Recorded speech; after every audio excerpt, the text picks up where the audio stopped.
Et pour la République tchèque, le personnage de dessin animé Petite Top est comparable au panda géant en Chine. Et bien maintenant, les deux animaux font équipe dans une seule et même série. La chaîne de télévision tchèque Barrandov a mis en ondes la série lundi hier à l'occasion de la visite du président chinois Xi Jinping à Prague.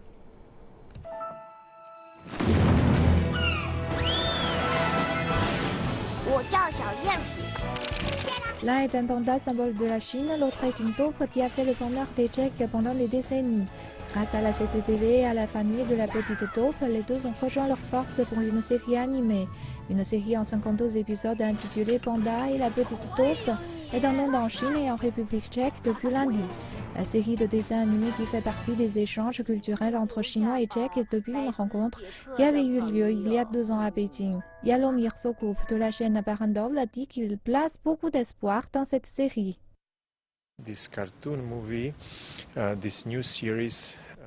Ce dessin animé, cette nouvelle série, Panda et la petite Top, devrait être tellement populaire que c'est une première avant beaucoup d'autres. Les adultes connaissent la petite Top et j'espère qu'ils vont la regarder et bien sûr, les enfants devraient en faire un grand succès.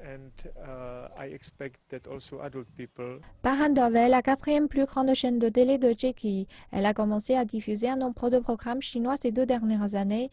Yalomir Sokoup dit que le nouveau dessin animé va renforcer les relations entre la Chine et la République tchèque. Cela fait plus de 2 ans que nous diffusons du contenu chinois, spécialement des documentaires et des contenus pour enfants, et ils ont beaucoup de succès. Si ces deux symboles peuvent aider notre collaboration entre nations et entre peuples, alors bien sûr, nous en sommes très heureux.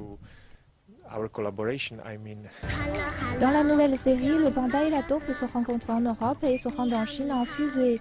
La série se déroule ensuite entièrement là-bas. La petite taupe a été créée à l'origine il y a 60 ans. Dans la nouvelle version, la différence est que certains dialogues sont en chinois. La série est diffusée dans toute l'Europe de l'Est et elle est vue comme un classique de l'animation en Chine depuis qu'elle y a été diffusée dès les années 1980.